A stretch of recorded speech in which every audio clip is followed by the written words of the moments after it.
من شرور أنفسنا وسيئات أعمالنا من يهده الله فلا مضل له ومن يضلل فلا هادي له وأشهد أن لا إله إلا الله وحده لا شريك له وأشهد أن محمدا عبده ورسوله صلوات الله وسلامه وبركاته عليه. يا أيها الذين آمنوا اتقوا الله حق تقاته ولا تموتن إلا وأنتم مسلمون.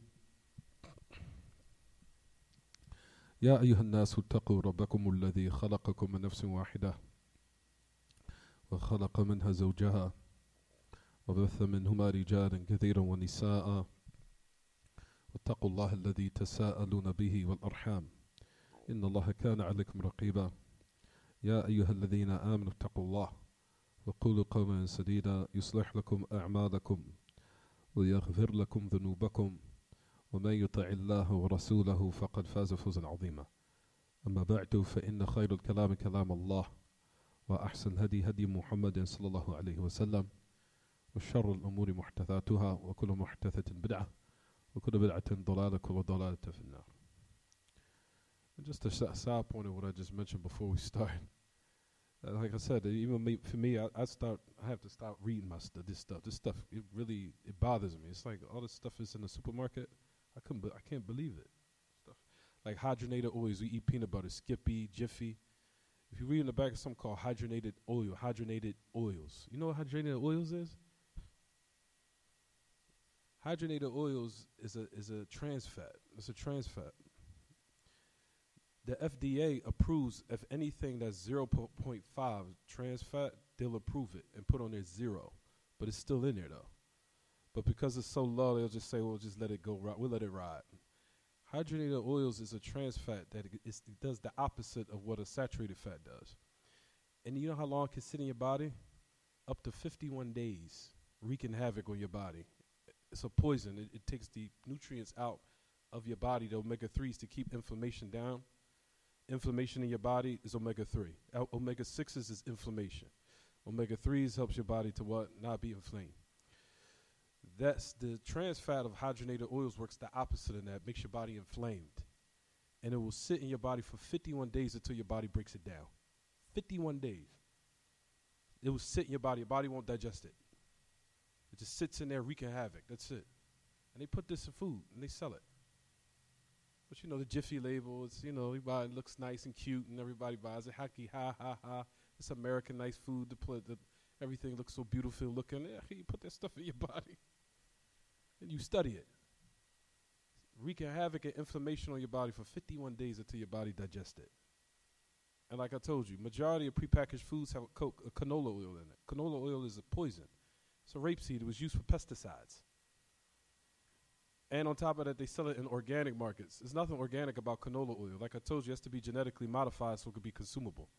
You used to eat it in its natural state, it'll kill you or make you sick.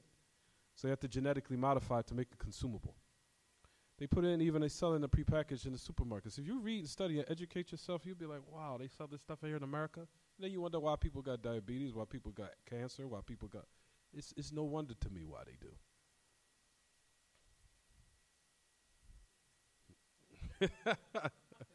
All you gotta do is read the label. They sell it. Just get all you want for peanut butter. I just want when I could read the label, peanuts. That's it. I no more, no less. That's all I want. I don't want hydrogenated oils. I don't want none of that nonsense. I just want the back of the label just says peanuts. No more, no less. Y'all, this stuff is crazy. It's ridiculous. Sick. I didn't even get to the good stuff yet. But anyway, on this day of September the 28th, Friday, 7:42 p.m., 2018 of the Gregorian calendar, which coincides with the date of the Muharram, which is, oh, not my phone messed up, which is what everyone, which is the 17th, or technically the 18th of Muharram, 1440 after the Hijrah of Mustafa alayhi salatu wassalam. We start and we continue where we left off. We're still in the chapter in which the great Imam al-Shaykh Muhammad ibn Abdul Wahhab rahimahullah was explaining the ayah, يُشْرِكُونَ مَا لَا يَخْلُقُ شَيْئًا وَهُمْ يُخْلَقُونَ, to the end of the ayah. They set up partners what cannot create anything. Rather, they themselves are created. For those who have a book, then share, like we said, with the one who does have one. Try to share and come close to you and share. طيب. We were in the chapter discussing, number one, as we covered the ayah, the verse in which Allah Ta'ala establishes that He is the one that deserves to be worshipped based upon the fact that nothing that can create deserves to be a deity of worship. For Allah subhanahu wa ta'ala, He is the only one that can bring forth something out of non-existence into existence, whereas nothing from the creation has that ability. Rather, that is only befitting for the true one who deserves to be worshipped, which is Him, subhanahu jalla jalalu. We already covered the ayah. We already explained it in detail. And we said that this ayah, in which Allah Ta'ala, which the great Imam, Shaykh, the great author, Al-Mujaddid, the one who is the reviver of monotheism and Tawheed in the lands and in general, and his da'wah, walillahi alhamd, is still living after his death, is still being utilized to bring back and revive the societies after they've been put to death by polytheism and disbelief. And these Black Studies treaties and these books are bringing life or revival back to the dead. And when we say dead, we mean the death of Iman. Because once a person is upon polytheism, as if their Iman is dead.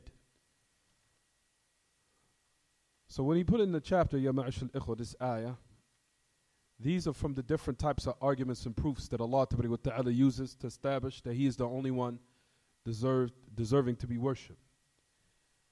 We also talked about the ayah. What am I doing?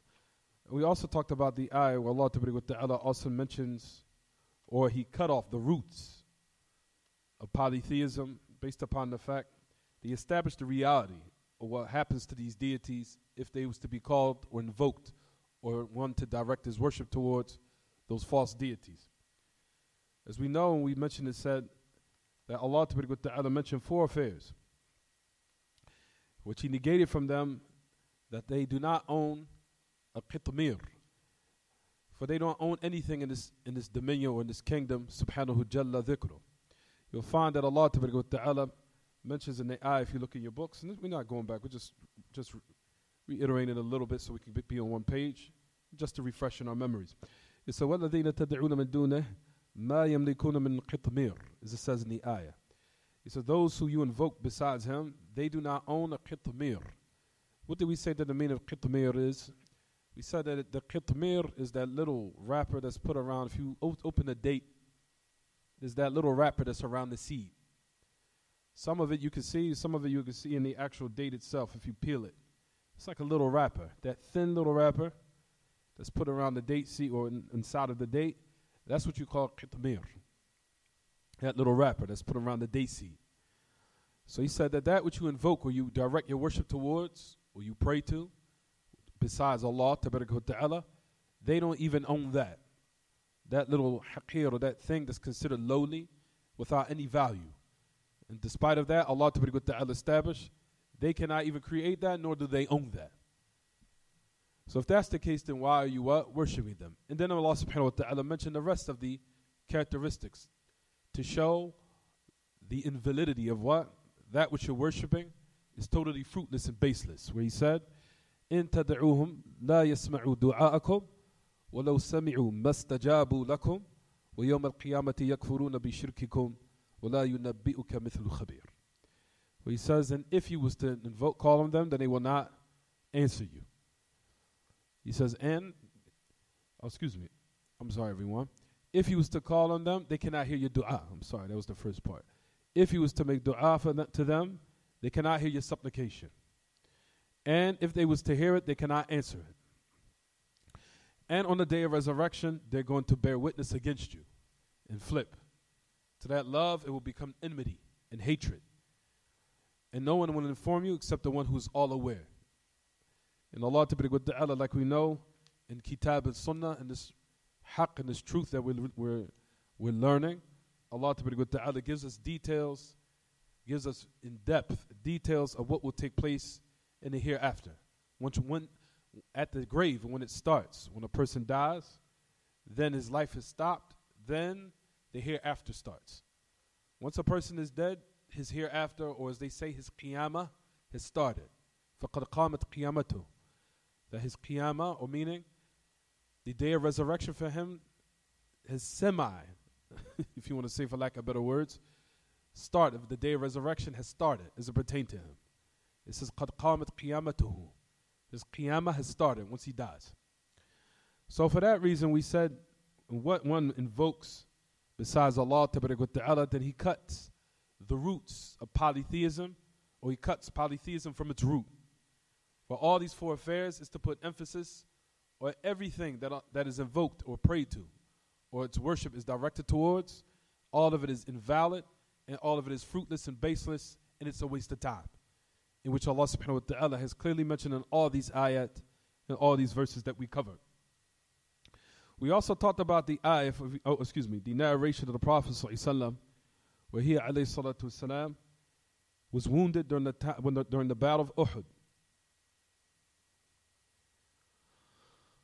For during the battle of Uhud, the Messenger of Allah sallallahu alaihi wasallam was wounded. He was wounded in his face, alayhi salatu wasalam, and we know that his tooth was cracked, and his lip was likewise wounded, and likewise his face was wounded. When we talked about some of the enemies of Islam had caused him, alayhi salatu wasalam, to be injured during the battle. And those two fragments of armor pierced his face, until we know that some of the narrations where some of the Sahaba had came and they used it to remove the armor that had pierced his face, alayhi salatu wasalam, to tear it out or to move it out. Some of them even sacrificed themselves, where we know the great Sahabi who was promised paradise, Abu Ubaidah ibn Amr al-Jarrah, pulled it out with his teeth, and those front teeth came out in order to save the Messenger of Allah sallallahu alaihi wasallam, until the Sahaba had said that he was from those who were very beautiful in his appearance, not having any front teeth. But they said he was beautiful in his appearance because he sacrificed his front teeth to save the Messenger of Allah sallallahu alaihi wasallam from harm. Radiyallahu anhu wa ardah. And there was other Sahaba. From them was Malik ibn Sinan. Likewise, it says in the narration that he sucked the blood from the face of the Messenger of Allah sallallahu alaihi wasallam, which is said in one narration, "Lan tamassaka an-nar," that fire will not touch you, meaning the hellfire will not touch you.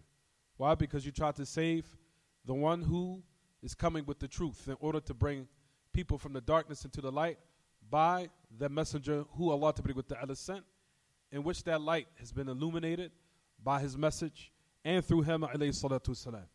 And to save that light, in order to keep it preserved, is saving the Messenger of Allah sallallahu alaihi wasallam. Until the Messenger of Allah sallallahu alaihi wasallam has said to Malik ibn Sinan, "Lan tamassaka an-nar," that fire will not touch you. For all this is to show, as we talked about in the narrations, in which we covered and we explained a little bit, we said, ya ma'ashal ikhwa, that the Messenger of Allah alayhi salatu wasalam is just a human being. And if the Messenger of Allah alayhi salatu wasalam prayed to Allah and he also received harm, even though he was the best of humanity and the best of humankind, and he was the best of examples, and he was a righteous man, but rather the best of those who are righteous.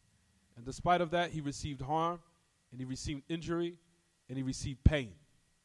And he received, likewise, sadness and grief during certain occasions, to let you know that he was just a human being. And all of that is to put in perspective the correct creed and conviction in regards to him, alayhi salatu wasalam, saying that if this is his state, despite of having this high status that he has, alayhi salatu wasalam, him being the last and final prophet to all humanity, he's the seal of all prophets, and he's the seal of all messengers, and he came with the truth, and he was upon what is the most highest form of righteousness and completeness as far as a human being. And despite of that, he still was dependent and relying upon his Lord, and he prayed to Allah, and likewise he became injured and hurt and received pain. If this was his state, and he still, alayhi salatu wasalam, still at the same time was the one which he prohibited that anyone direct his worship to him. And likewise even mentioned in the same sentence that he would be close to any type of characteristic of resembling Allah in anything. If that's the case with the Messenger of Allah ﷺ being free from this type of reality, then those who are under him that comes after his death from the righteous is for all the more reason that they do not be what? Worshipped. And that's the reason why he put this in the book, to establish that he was just a human being. And despite of him being venerated and being revered and respected, alayhi salatu wasalam, and having a high status, Allah Ta'ala in those same contexts of those ayat and authentic narrations affirmed that still he was just a human being and he does not deserve to be worshipped, nor does he have any characteristics of being a deity of worship. In contrast to what the Christians believe, as they venerated and raised Jesus, the Son of Mary, above his level until the point where they gave him characteristics of uluhiyah. They gave him characteristics of uluhiyah, and not only just characteristics of uluhiyah, they gave him characteristics of rububiyyah. They surpassed another level. As you'll find that some of the Christians in their churches, they call Jesus Lord, Rabb. They give him, say he's Lord. So not only did they surpass uluhiyah, they went to the highest level of what? Rububiyyah. And we talked about how these different types of contexts, where the great Imam came with this haqq in order to establish the truth as regards to him, alayhi salatu wasalam, and for those who are righteous after him, meaning from the Sahaba or the Tabi'een or those ulama that came after his death, alayhi salatu wasalam, calling to the truth and calling to the correct message, is for all the more reason that they do not be what? That they be raised to the level of being a deity, as you'll find that some of the Muslims that they practice these days and times, of glorifying and raising someone above their status until they give them characteristics of being a deity worship, which we'll talk about what happened. Of course, we know we gave some examples a couple of weeks ago, which happened with Abdul Qadir al-Jilani, rahimahullah, where the followers of Sufiya, who are engrossed in the highest forms of Sufiya, raise him above the level until they make him as a deity of worship. You'll hear certain things that they mention and say from their Mashaykh al-Turuq al-Sufiya, saying, for example, that on the day of resurrection, don't worry, I'll carry you on my back, all of my followers, across over hell. Some nonsense that they say to their followers, probably laughing in themselves, while their followers take them seriously. But their own so-called sheikh misleading them, saying, don't worry, I'll carry all of you over on my back over the hellfire. Taking him serious, but at the same time not realizing that they're probably laughing at them, laughing at their followers, while their followers are truly in actuality taking them seriously. Which is to let you know how much of a level of you see how people would love to lead the Muslims astray based upon something worldly, utilizing and taking advantage of their money and their wealth and their feelings and their emotions, all to mislead them and lead them down a road of destruction. طيب. So you find in the narrations that we mentioned, it said, Ya ma'ashal ikhwa, that it said, وعن ابن عمر رضي الله عنهما, and this is where we stop. أنه سمع رسول الله صلى الله عليه وسلم يقول إذا رفع رأسه من الركوع في الركعة الأخيرة من الفجر اللهم لعن فلان وفلانا، بعدما يقول سمع الله لمن حمده ربنا ولك الحمد، فأنزل الله الآية ليس لك من الأمر شيء. On the authority of Abdullah ibn Umar radiyallahu anhu, that he said that he heard the Messenger of Allah sallallahu alaihi wasallam when he raised his head from the last bow that he made in the final rak'ah of Salat al-Fajr. And the last rak'ah, when he was bowing, he raised his, he came up from ruku', from bowing, and he started to invoke this invocation against these three people at the time who weren't Muslim. He said, Allahumma la'an fulanan wa fulanan. Oh Allah, curse so-and-so and so-and-so. He says, after he says, Sami Allahu liman hamidah, Rabbana wa lakal hamd. Some Ahl ilm of fiqh in regards to jurisprudence, you'll find that they mention about this particular wording in the hadith, that when it said, when an imam or the person leading the salat says, Sami Allahu liman hamidah, Rabbana wa lakal hamd, that the Imam or the one leading the Salat gathers between both of them. He says both. Sami Allahu liman hamida, and he says Rabbana wa lakal hamd. He says both. Some of them say that he just says Sami Allahu liman hamida, and those behind him says Rabbana wa lakal hamd. But one is to gather between both, which is the correct opinion, inshaAllah, which we'll talk about later if we have time to speak on a little bit or get a little bit more elaboration or clarification in regards to this fiqh issue. But what was gathered here in this particular narration is that the Imam gathers between saying both when he comes up from ruku'. If you notice in the narration, it says what, everyone? It says, Sami Allahu liman hamida, that the Imam or the one leading the Salat says that. And then he says also, Rabbana wa lakal hamd. Then Allah Ta'ala sent down the ayah after the Prophet ﷺ cursed and specified certain people. Say, oh Allah, curse so-and-so and so-and-so. And then Allah, and he was, in another narration, if you look at your books, and I think it's page 93 in your books, it says that the Messenger of Allah ﷺ was invoking or making dua against Safwan ibn Umayyah, wa Suhayl ibn Amr, wal Harith ibn Hisham. Wal Harith ibn Hisham. And Allah Ta'ala sent down the ayah, this affair is not to you, or this affair is not for you.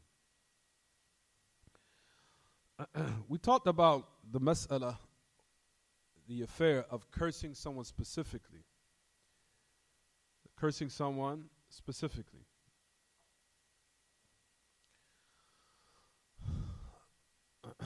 As Ahl Ilm in regards to cursing someone specifically, there's some khilaf in that, which we'll try to get a little bit of understanding of in this regard about la'an, as they say, la'an al-mu'ayyan. La'an al-mu'ayyan. As far as la'an bil-wasf, as they call it, cursing someone by a wasf, meaning by description, meaning generally, then we know that is agreed upon. For example, just as it comes in the book of Allah Ta'ala, where Allah Ta'ala says, Allah la'natullah ala al-kafirin, or Allah la'natullah ala al-zalimeen. May the curse of Allah be upon the oppressors, or may the curse of Allah be upon the kadhibeen, or may the curse of Allah be upon the kafirin. That's general. That's not specifying anyone. That's general. Which Allah Ta'ala has mentioned in His book. May the curse of Allah be upon the kafirin, or the curse of Allah be upon the kadhibeen, to the end of it. For cursing by wasf, or for example, cursing who the Messenger of Allah cursed. For example, the hadith in which we covered a couple of chapters ago. It said, for example, لَعَنَ اللَّهُ مَنْ ذَبَحَ لِغَيْرِهِ. Allah curses the one who slaughters for other than him. Or لَعَنَ اللَّهُ مَنْ لَعَنَ وَالِدَيْهِ. That Allah curses the one who curses his parents. And Allah curses the one who changes the signposts of the land. Those are all curses by wasf, by general or generality, not specifying anyone. But generally, it was mentioned here in this context. Is it clear what I'm saying, everyone? Some of the texts that they use to say that it's prohibited to curse one specifically is due to what happened to that great Sahabi, radiyallahu anhu, who came, who was drinking khamr. And it said in the love, hadith is in al-Bukhari. With the Prophet, or what happened with the Messenger of Allah, with the great Sahabi who was drinking khamr, where he fell into drinking khamr, where he said, one of the Sahaba, where he fell into it more than once, and he was brought to the Messenger of Allah, and from them who was hitting with their shoes, and from them was hitting with their clothes, to the end of it. However, the point of reference in the narration where it said, he says, أَخْزَاكَ اللَّهِ, may Allah humiliate you. In one narration it says, Allahumma la'anhu, or Allah curse him. He said, Ma akthara ma yutabihi ila Rasulillahi sallallahu alaihi wasallam. How many times have you been brought to the Messenger of Allah sallallahu alaihi wasallam because of this? So, the Messenger of Allah sallallahu alaihi wasallam, upon this, he said, do not curse him. La tala'anu. In another narration it says, La tu'ina shaytan ala akhikum. Don't aid the shaitan upon your brother. Do not aid the shaitan over your brother. So based upon this narration, it shows that what? That the Messenger of Allah ﷺ had prohibited the curse or someone invoking the curse upon someone specifically. There's other narrations in which the Messenger of Sallallahu Alaihi Wasallam, which you'll find that they say that al-la'n in the Arabic language, it can mean numerous meanings. From them, of course, we know one of them, number one, is an invocation. The invocation that one is asking that an individual be expelled from the rahmah of Allah. That's the first meaning of la'n. La'n, la'n, lam, ayn, noon. La'n means curse. He said that one of the meanings in the Arabic language of the word la'n is at-tard min rahmatillah wal ib'ad an rahmatillah, to want to be put far away or expelled from the mercy of Allah. That's one meaning of la'n. There's another meaning of the word la'n in the Arabic language, which means a sab. It means to insult someone.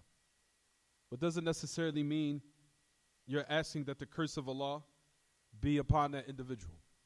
And that's the answer to the hadith, as we'll talk about, inshallah, of the man who came to the Messenger of Allah sallallahu alaihi wasallam after he was the oppressor that actually something been removed from the house of his neighbor or some of his belongings, and it was taken from him.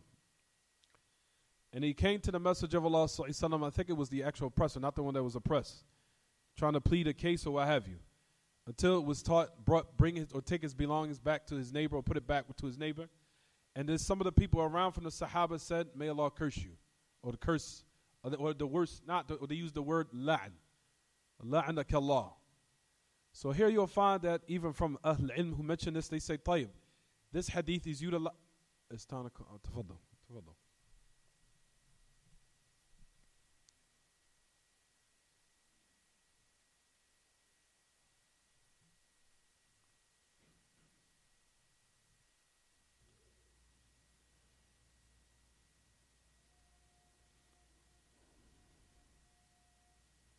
Allahu Akbar, Allahu Akbar.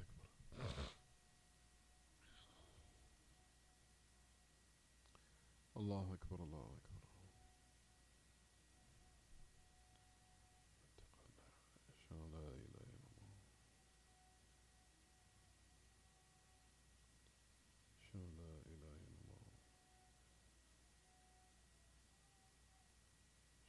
Muhammad Rasulullah.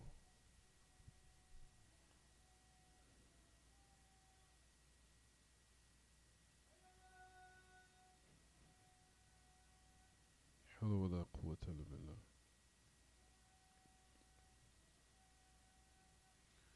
حول ولا قوة إلا بالله.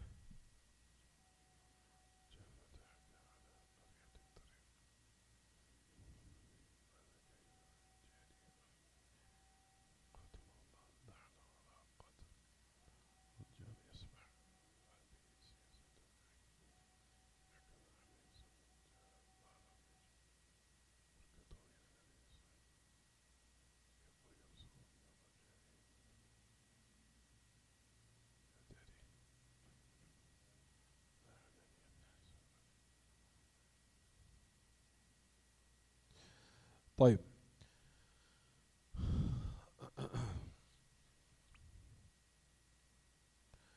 So, we said that the first meaning of al-la'n, of course, as we said, it means to want to be expelled or removed from the mercy of Allah. It's a supplication against an individual to what? For one to be expelled or removed from the mercy of Allah, tabaraka wa ta'ala. We also said that the meaning of la'n in the Arabic language can mean sab. It can mean just insulting someone. Insulting someone. Just an insult. Of what comes in the hadith of Sunnah Abi Dawood, and also it's in an Adab al-Mufrad al-Bukhari, and other than them, Imam al-Albani also declared the hadith to be authentic. The hadith Abi Hurairah that is said, عفوا من حديث أبي هريرة رضي الله عنه وغيري أن رجلا جاء إلى النبي صلى الله عليه وسلم فقال يا رسول الله جاري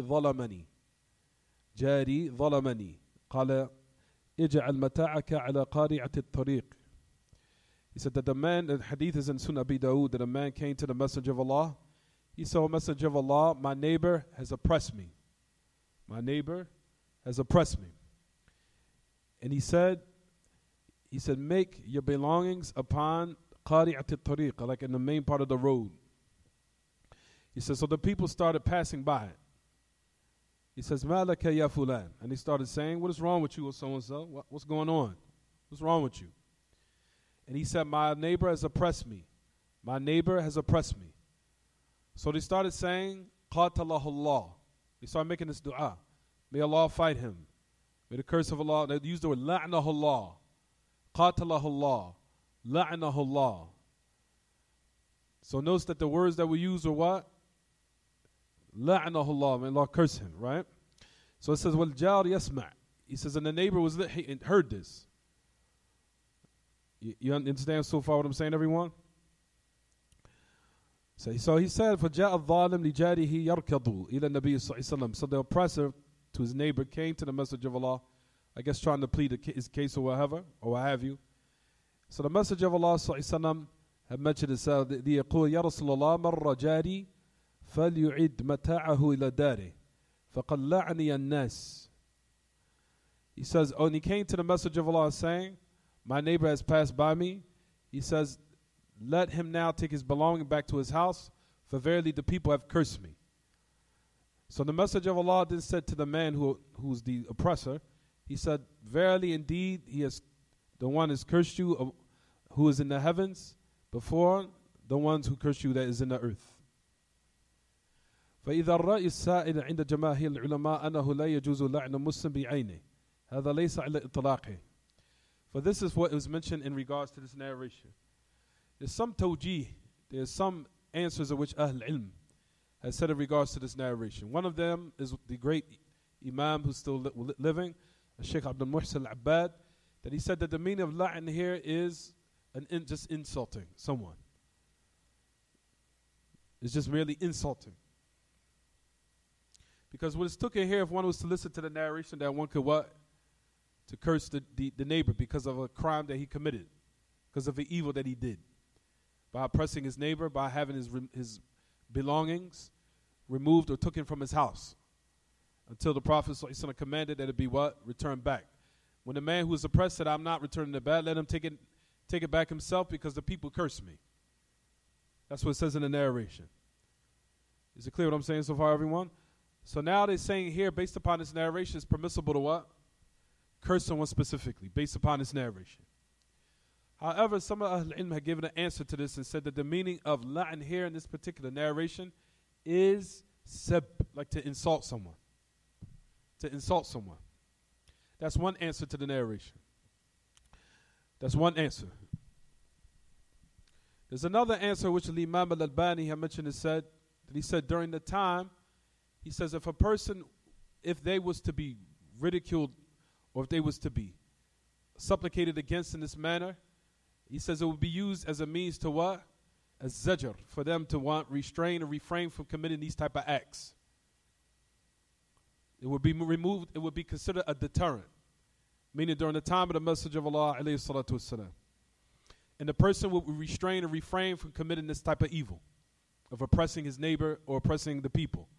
So it was used as a deterrent, as a radi', in order to what? Deter the person from committing this type of what? Evil act. But even Imam al-Albani mentioned in regards to this narration, when he answered it, he said, but however, he says, in this time, I don't think that this would be what? It could be done due to the fact that if one was to hear that someone invoked a curse, except that he would increase in more evil. And he probably would increase in more arrogance and more evil behavior. So that's another answer he gave. Just to sum up everything, ya ma'ashal ikhwa, because I don't want to give too many details in this particular matter, that what is the correct opinion, just to sum it up, because I don't want to go too knee deep, because I have to take consideration the young ones that's in the class, that it's not permissible to curse one specifically. Is it clear what I'm saying, everyone? That it's not permissible to curse someone by their name specifically. As long Prophet ﷺ didn't do it here. Well, what did he do it? I'll explain in a second, but that's what I was about to explain. So it is not permissible for anyone to what? For anyone to what? To curse anyone specifically. I'm going to answer you the question in a second. Just give me 1 second. That is the correct opinion. You'll find that a lot of Ahl Ilm have mentioned that, and that's the opinion of a lot of Ahl Ilm of today. From them is the great Imam Shaykh Uthaymeen, and from them is the great Imam Shaykh Ubayd al-Jabiri, and other than them, and Shaykh Muhammad Aman al-Jamiri, and al-Jami, Shaykh Muhammad Aman al-Jami, and other than them from Ahl Ilm. Except the great Imam Shaykh Ubayd, Fadilatul Walid, he said he gave an exception. He said when it's permissible to curse someone specifically. He gave one exception. He says if a person is an enemy of Islam, where, for example, he comes in front of you and he takes the Quran, slams it on the ground, tries to humiliate it, and steps on it, kicks it, or urinates on it. He said in this particular instance, it's permissible for what? For a person to do this. If he's an enemy. He said that's the only exception that he gave, the great Imam, Shaykh Fadilatul Walid, my father, and from of Ahl Ilm who I studied under, walillahi alhamd, that the great Imam Fadilatul Walid gave this exception. He says, except if a kafir is a adu, if he's an enemy, where he's displaying his enmity clearly. For example, he takes the Quran, he throws it, or takes it and burns it in front of you, or steps on it, or he might urinate or try to humiliate it. He said, in this particular instance, one can do this. But he said the origin is that it's not permissible to what? It's not to curse someone specifically by name, especially if he's still alive. Is it clear what I'm saying so far? No. He said in a certain instance you could curse the person. This is the one instance that he gave an exception, that the great Imam Fadilatul Walid, that he said, Hafidhullah wa ra'ah. Is everyone with me so far? طيب. So then, you'll find that Ibn Kathir, the great Imam, Sahib al-Tafsir, and Sahib al-Hadith, Ibn Kathir, his tafsir is even right there. Ibn Kathir, I don't want to get too deep into this. I don't want to give the details. There's too much detail. I don't want to confuse the kids. طيب. As far as just keeping it concise and simple, that it's not permissible to what? To curse someone specifically. It's not permissible. There's certain exceptions to it, but like we said, but in totality, or generally, it's not permissible for one to curse someone specifically. So, as far as in regards to who the Messenger of Allah had actually mentioned, who died in the state of kufr, there's certain exceptions and some details. For example, those who died in the state of kufr, who Allah and His Messenger mentioned, who died in the state of kufr. Like, for example, Abu Jahl, Abu Lahab, who died in the state of kufr, and who are known as being enemies towards Islam and try to make war with Allah and His Messenger to the end of it. Right, everyone? So you find that in that particular instance, if a person said that alayhi la'natullah and named him specifically because Allah specified him, and the Messenger ﷺ said that they died in no state, then that is permissible. Like we said, it's some details in it. But generally, for those who are alive and still alive, even if, like we said, if he's a non-Muslim, then it's not permissible to specifically what? Curse that individual. Because no one knows the final outcome of whether Allah Ta'ala will guide them based upon the fact of the story what happened with the Messenger of Allah in your books. If you look in your books, the Messenger of Allah ﷺ had did it, and they had did something that was That was very, very evil. Which we just said that the great Imam Shaykh Ubayd, Fadilatul Walid, Hafidhullah, that he said, except that if he's an enemy, and he's for example, humiliating or making war with Islam to the end of it, the Messenger of Allah ﷺ did it, but however, what is the strongest opinion, like we said, it's not permissible to what? To curse someone specifically. When the Messenger of Allah did it, Allah sent down an ayah, Caden, he sent down an ayah saying that what? That this affair is not to you. In order to what? Admonish the Messenger of Allah ﷺ that you do not know the final outcome of what will happen to them. So the Messenger of Allah did it, but Allah Ta'ala sent down a revelation what? Saying what is the correct method. That not to do this, but however, If one wanted to do it in a manner that's general, then it's permissible. For example, may the curse of Allah be upon the oppressors, or may the curse of Allah be upon the liars, to the end of it. Is it clear what I'm saying, everyone? There's another meaning of the word la'an in the Arabic language. There's another meaning of the word la'an. Another word in the meaning of la'an means madhmoom, or something mean to be lowly or dispraiseworthy. That's another meaning of the word la'an in the Arabic language. Another meaning of the word la'an is madhmoom, something that's madhmoom, meaning dispraised, lowly, has no value to it. That's another meaning of the word la'an. Madhmoom. I might have to write it down to the class. Madhmoom. Meme. Dal. Meme. Wow. Meme. Madhmoom. Madhmoomun. Meaning something that's dispraiseworthy, looked down upon. Has no. What's the problem? Wait. Don't write. Walk in front. Huh? Here. Well, you just asked me. I would have gave you one. Means something madhmoom, dispraiseworthy, looked down upon, has no value. Haqir, it's lowly. What hadith is for that? Due to the hadith of the Messenger of Allah sallallahu alaihi wasallam, where he said, alayhi salatu wasalam, the dunya is mal'una. Mal'unun ma fiha. Illa dhikrullah wa ma walahu wa aliman wa muta'allima. Where it says in the narration that the whole world, or the dunya, this world that we live in, is cursed. Curse everything that is in it, except the dhikr of Allah, except the reminder, what would remind you of Allah, and anything similar to that, and a teacher or a scholar, and the one learning. What is the meaning of la'an here in this narration? You'll find that the great Imam, Sheikh Abdul bin Baz, explained this narration, where he said that the meaning of la'an here, you guys writing this down, the meaning of la'an here is madhmoom, that is lowly. It's looked down upon. This particular narration, not in the ayah, it's a hadith. That it means madhmoom, means lowly, dispraiseworthy, has no value, looked down upon.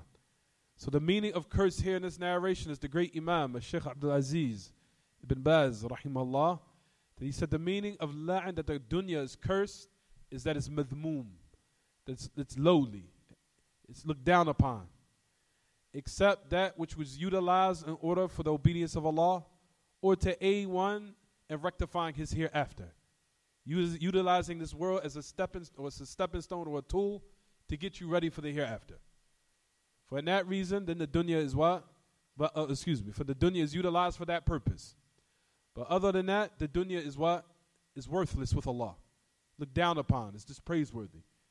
Is it clear what I'm saying, everyone? So that's the reason why we have to learn the words of the word la'an. Some of them come in the meaning of insulting. Some of them does mean one being invoked against, that he be expelled from the mercy of Allah. And some of them come as the meaning of madhmoom, meaning dispraiseworthy, lowly, not have any value, worthless, to the end of it. And that particular narration, what? Clarifies the meaning of what?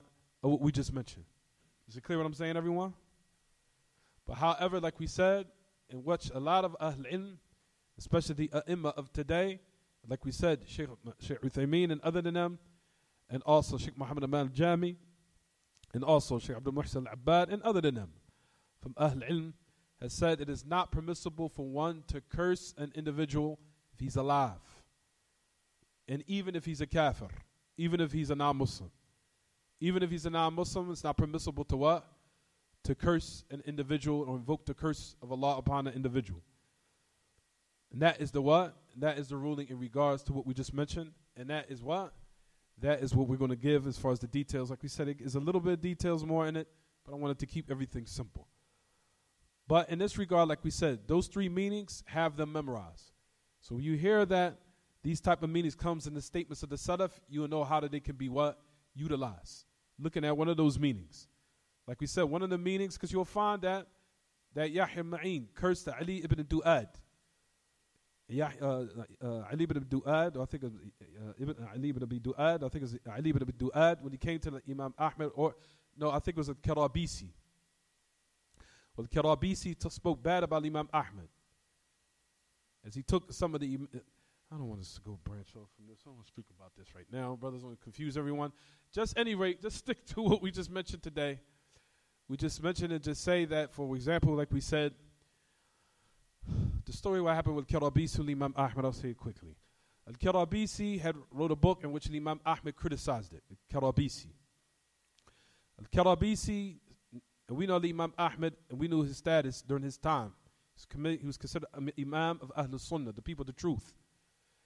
Al-Karabisi started criticizing Imam Ahmed until his narration. You'll find that the books of Imam Al-Khatib al-Baghdadi, I mentioned in one of his books about Al-Karabisi, he said, فَقَدْ عَزَّتْ رِوَايَتُهُ, meaning that all the people that used to narrate upon Al-Karabisi, they left off his narration.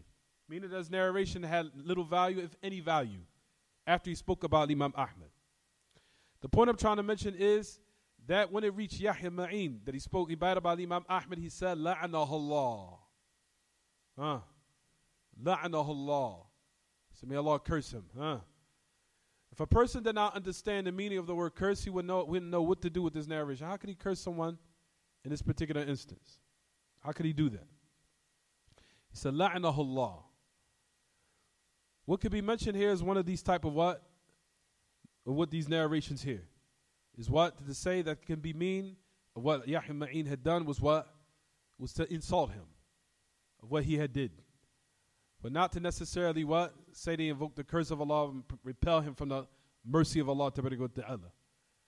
Because these narrations, if you don't educate yourself, you can easily fall into haddadiyah. If you don't educate yourself and knowing the meanings of these different narrations, you can fall into becoming a deviant sect called haddadiyah.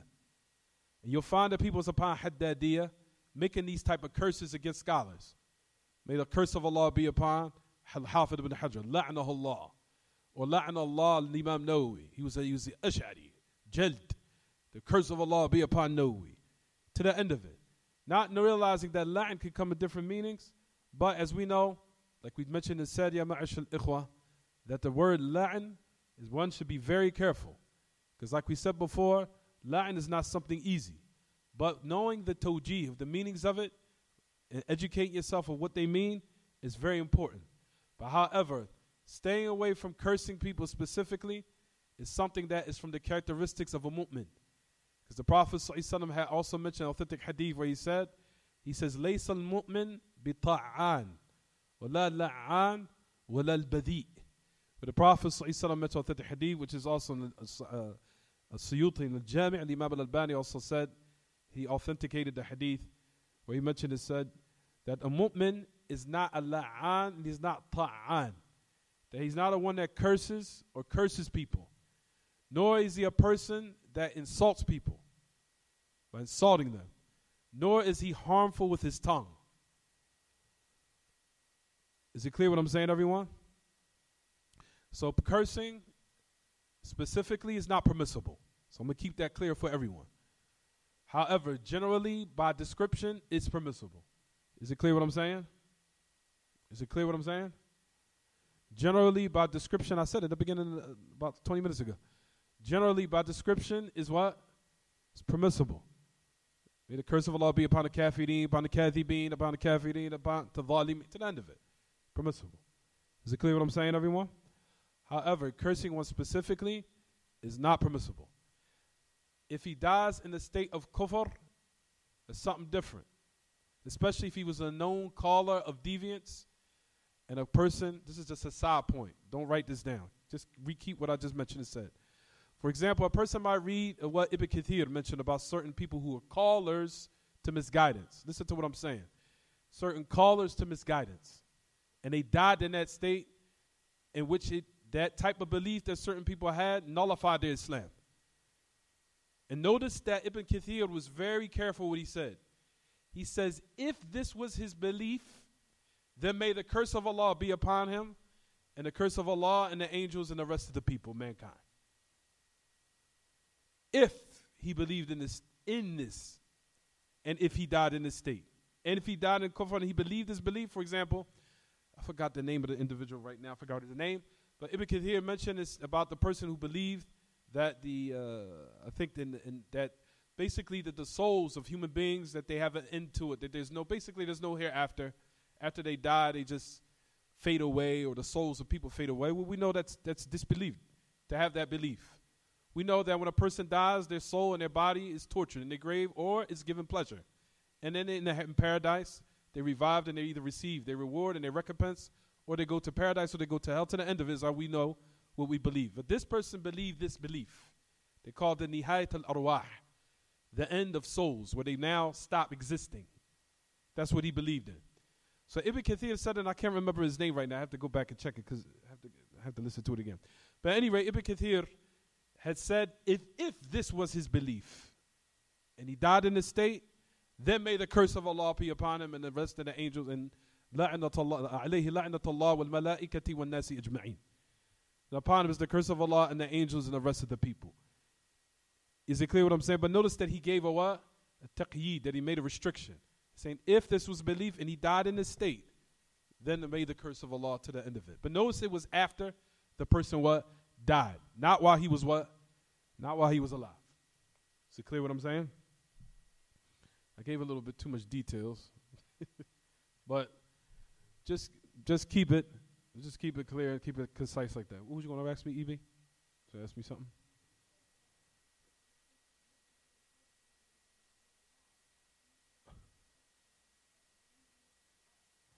That's what the great Imam Sheikh Ubayd, like we said, generally he gave that ruling. He said it's not permissible to curse someone specifically, except he gave one exception. There was one exception to the rule. That was the opinion of the great Imam Sheikh Ubayd. That one exception. As we know, alhamdulillah, if you study religion of al-Islam, you'll find that there are what? General rulings, and then you have an exception to it. And that's not something that's weird. For example, we know that backbiting is what? Is impermissible. Then there's exception to the rule, where backbiting switches into advice. For example, a person comes to you, asks you, he wants to hire you for a job, or he wants to ask your daughter in marriage. So you want to know who he is. So a person, you seek out to know who's this individual, who this man is coming to want my daughter's hand in marriage. So in that particular instance, your person who you're seeking or consulting, you want him to speak the truth. Or do you think he's going to say, no, Akhi, I don't want to say anything because I don't want to backbite. He'll be like, what are you talking about, Akhi? I need to know who he is. He's going to marry my daughter. Who is he? Tell me who he is. Right or wrong? Is he a liar? Is he upright? Tell me the truth. So here in this instance, backbiting becomes what? It becomes permissible. It's not actually backbiting now. It switches into what? Advice. So you have general ahkam, and then you have the exception to the rule. Another exception to the rule of what comes in Islam, for example, we know that it's not permissible to make men in the religion. Men means is to blow up in someone's face the good deeds that you've done for them. You can't do this to me. Don't you realize what I did for you? Don't you know what I did for you? Don't you remember you were trash and I brought you from out of it? Don't you remember I did this for you? Don't you remember I did that for you? Don't you remember that this is what I did and I did that? That's called men. It's not permissible to do that. Is it clear what I'm saying? Blowing up and you're showing your fit. That is from those characteristics that's only for Allah, not for the creation. Because Allah on the day of resurrection is going to remind the favors he did for the creation. You understand? For that's only a characteristic of perfection for the one who owns everything in the heavens and the earth, not for the creation. So that's a characteristic only for the creator, not for the creation. But to do that generally is what, everyone? It's impermissible. There is one exception to the rule, though. When a person is being ungrateful, and their ungratefulness has reached a high level, here you can remind them of some of the favors you've done for them. So they can what? So they can return back to being grateful. So that's what I'm saying. All these ahkam to show, there's generalities, but then you got exception to the rule. That's something known. So you can have a general ruling and then have one exception. So that's not something that's what? Considered strange. Is it clear what I'm saying, everyone? Gee. I guess we'll stop here, inshallah. I'm sorry, Jamal. Tafadal.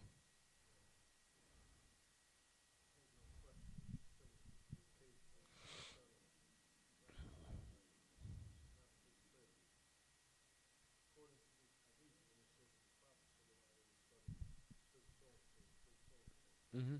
But Allah, I'm sorry, Jamal. Go ahead, Jamal. I'm sorry. Mm-hmm. Uh-huh. تفضل.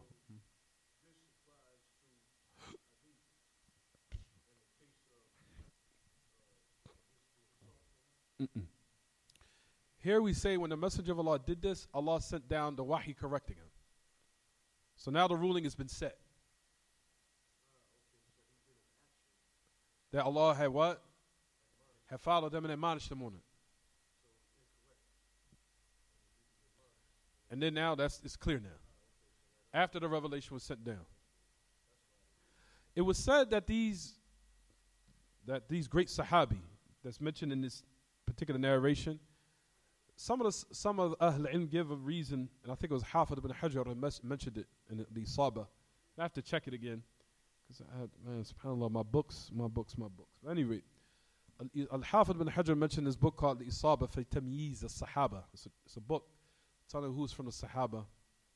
They say that these three people, astaghfirullah, these three great Sahabi, before they became Muslim, they were from the people who killed Hamzah, his uncle. And now not only did they kill Hamzah, they mutilated him. They did a manner in which it was very, very, very awful, very inhumane.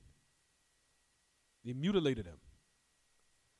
So they said the Messenger of Allah, when they did that, he did this. That was said that one reason why he made dua against them.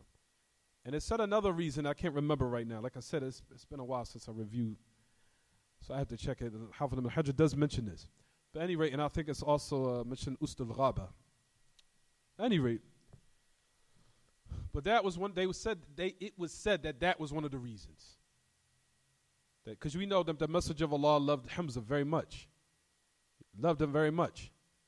He was Muslim, he defended Islam, and that before these great Sahabi became that, during the battle of Uhud, that they were from those who mutilated Hamzah. Safwan ibn Umayyah, if it's mentioned in your books, Safwan ibn Umayyah, a lot of them became Muslim at the end. And Suhail ibn Amr al-Harith ibn Hisham during the conquest of Mecca around that time. They became Muslim, and all of them had also died in the battles. But notice all of them became Muslim. And all of them came from the companions of the Messenger of Allah. Every single last one of them. And their Islam became very good after they became Muslim. So the point I'm trying to make here, and that's the answer to Caden's question likewise, that when the Messenger of Allah did it, the ayah with the wahi sent it down, correcting what was the correct way. Not to do this, saying basically that the Messenger of Allah, this affair is not to you. And this is from the evidences that the ulama use in order to say that it's not permissible to curse someone what? Specifically. It's clear? تفضل.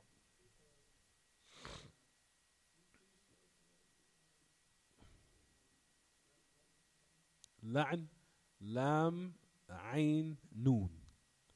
لعن لام عين نون. لام عين نون.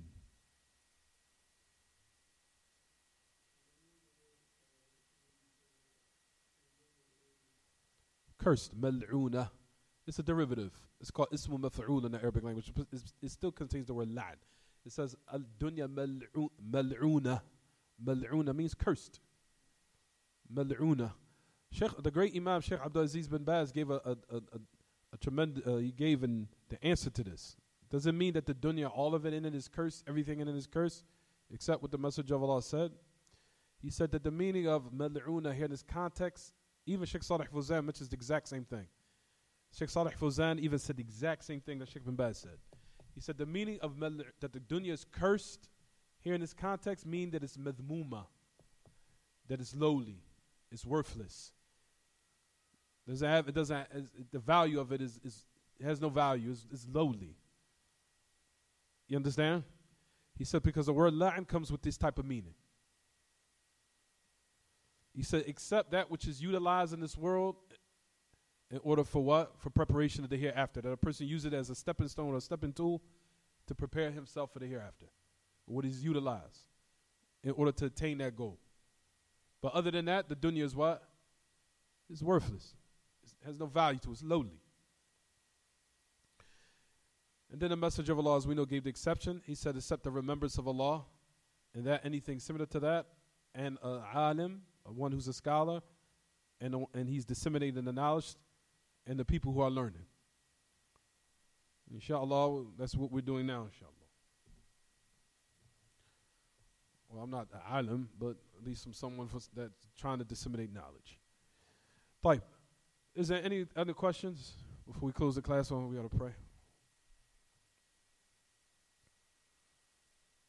But you see how these lessons are very important, brothers and sisters. They're very, very important. It's the reason why we keep encouraging the brothers and the youth to come out and learn their religion. It's very important. Very, very important. طيب, we'll stop here. هذا وصلى الله وسلم وبارك على نبينا محمد وعلى آله وصحبه وسلم وسبحانك اللهم وبحمدك وأشهد أن لا إله إلا أنت أستغفرك وأتوب إليك.